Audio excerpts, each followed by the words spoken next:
Welcome to Lesson 1, Introduction to Cyber Safety in Industrial Systems for ELN 260, Programmable Logic Controllers. In this lesson, we will connect the PLC skills you are developing in this course to the growing need for cybersecurity in industrial environments. As future technicians, engineers, and troubleshooters, you may work on systems that control real equipment in real facilities. That means your work can directly affect safety, reliability, and productivity. By the end of this lesson, you should have a clearer understanding of what industrial control systems are, where PLCs fit in, and why cyber safety is now an important part of modern industrial work. Now that we have introduced the lesson, let's begin by thinking about what you already know.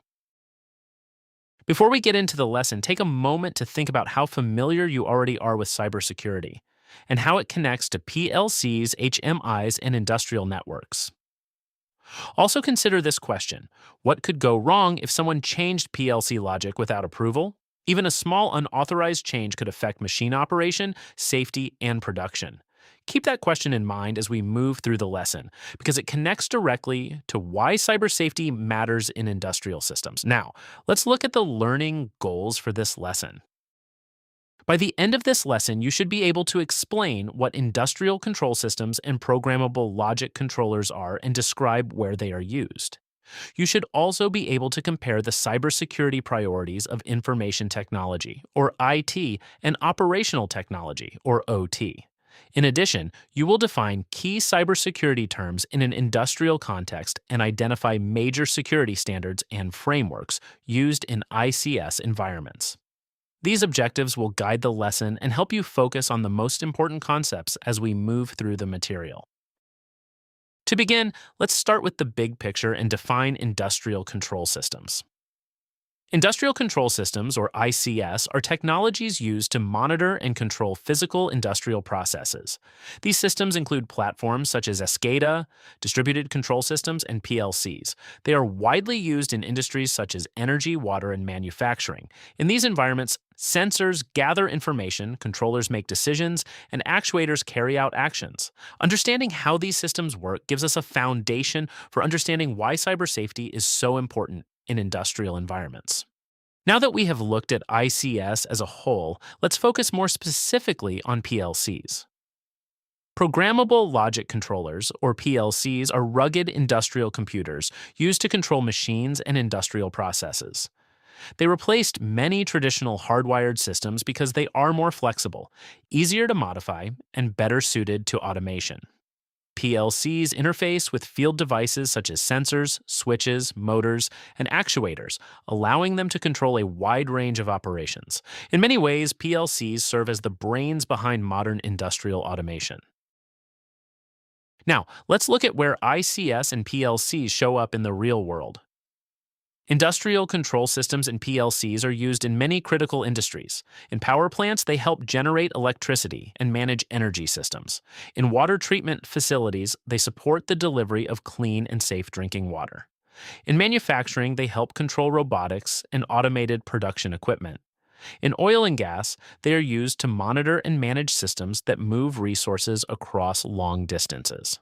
These examples show that ICS and PLCs are part of the infrastructure people rely on every day. Because these systems are so important, they must meet several core requirements. Industrial control systems must do more than simply operate. They must meet performance and efficiency standards, help prevent physical damage, protect digital systems, and support continuous operation.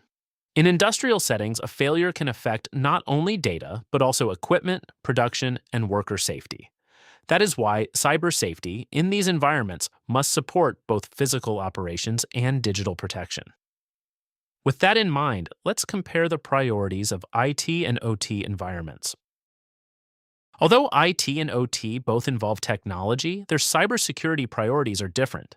In IT environments, the main focus is usually confidentiality, integrity, and availability. The assets often include emails, databases, and business applications. In OT environments, the focus shifts more towards safety, availability, and integrity, because the assets include PLCs, HMIs, field devices, and industrial processes. IT is often centered on protecting information, while OT is centered on keeping equipment and processes running safely and reliably. Even though those priorities differ, both environments still face many of the same cyber threats. IT and OT systems may face similar threats, such as malware, phishing, and misconfigurations, but the impact in OT environments is often very different. In industrial settings, a cyber issue can lead to equipment damage, environmental harm, unsafe conditions, and production downtime. That is why cyber safety in OT is not just about data protection. It is also about protecting people, equipment, and processes. Let's take a closer look at some of the common risks found in ICS and OT environments. There are several common risks in ICS and OT environments. Malware and ransomware can disrupt operations and cause downtime. Legacy devices and outdated protocols often lack strong security features, which makes them easier targets. Human factors such as weak passwords and simple mistakes can also create serious vulnerabilities. In addition, unsecured remote access can provide attackers with a path into critical systems. Each of these risks reminds us that industrial cybersecurity depends on both technology and human decision-making. One of the best ways to understand these risks is through real-world examples. Case studies matter because they show how cyber incidents actually unfold in real environments.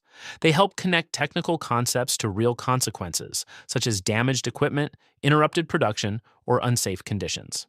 They also help us recognize patterns, which makes the lessons easier to remember and apply. By studying real incidents, we can better understand how industrial cyber threats work and why prevention matters.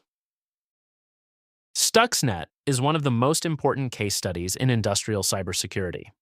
It was discovered around 2010 and was a highly sophisticated worm that targeted Siemens PLCs. Its main target was the gas centrifuges at Iran's Natanz nuclear facility. Stuxnet became well known because it showed that malware could move beyond computers and cause physical effects in industrial systems. It changed how many people think about cybersecurity and operational technology. To understand why Stuxnet matters, let's look at how it worked. Stuxnet spread through infected USB drives and Windows-based systems.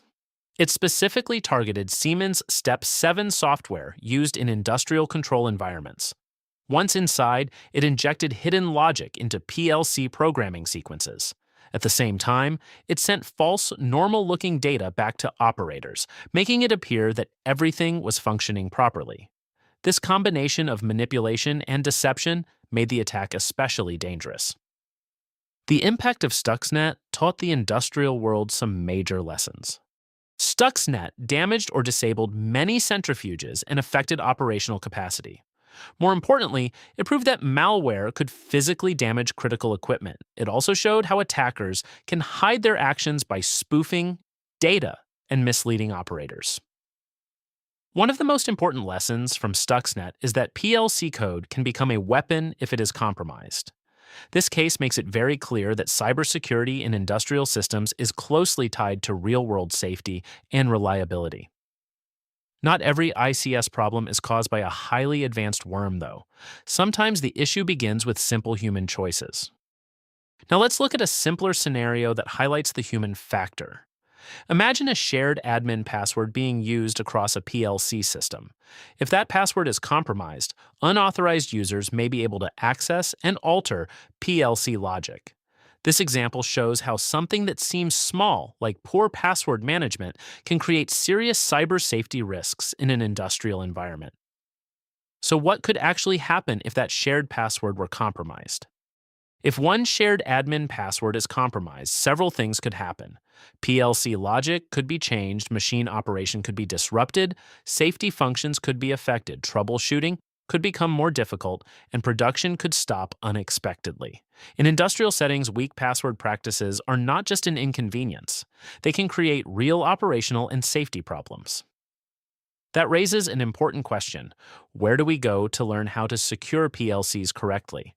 To learn how to secure PLCs, we look to trusted industrial cybersecurity sources. NIST-SP 800-82 provides guidance for operational technology and industrial control systems. ISA and IEC 62443 provide industry security standards. CISA offers practical best practices for ICS environments. PLC manufacturers also provide device-specific security guidance for their equipment. Industrial cybersecurity is a shared field, so the experts include standards organizations, government agencies, security professionals, and automation vendors. These sources matter because standards help guide real-world security decisions. Industry standards support cybersecurity by giving organizations proven best practices, helping them align with regulations, and informing important design decisions. Standards help shape access controls, monitoring strategies, and network design choices. In other words, they provide structure and consistency so that industrial systems can be secured in a more reliable and professional way. One of the most useful sources for ICS security guidance is NIST SP 800-82. NIST SP 800-82 is an important ICS security guide that offers practical best practices for securing PLC environments. It recommends separating PLC networks from business networks and the Internet, limiting access to PLC programming computers, using strong passwords and role-based access, scanning and controlling removable media, keeping approved backups of PLC programs, and monitoring for unusual activity or unauthorized changes. These practices help reduce risk and strengthen the resilience of industrial control systems. Now let's wrap up the lesson. You have now completed Lesson 1 on Introduction to Cyber Safety in Industrial Systems. In this lesson, you were introduced to industrial control systems, PLCs, OT security priorities, common risks, a major real-world case study, and trusted guidance for securing PLC environments. As you continue through the course, remember that cyber safety is not separate from industrial work. It is part of designing, programming, maintaining, and protecting the systems that keep operations running safely and reliably. Thank you for your attention, and carry these ideas with you as you move into the next lesson.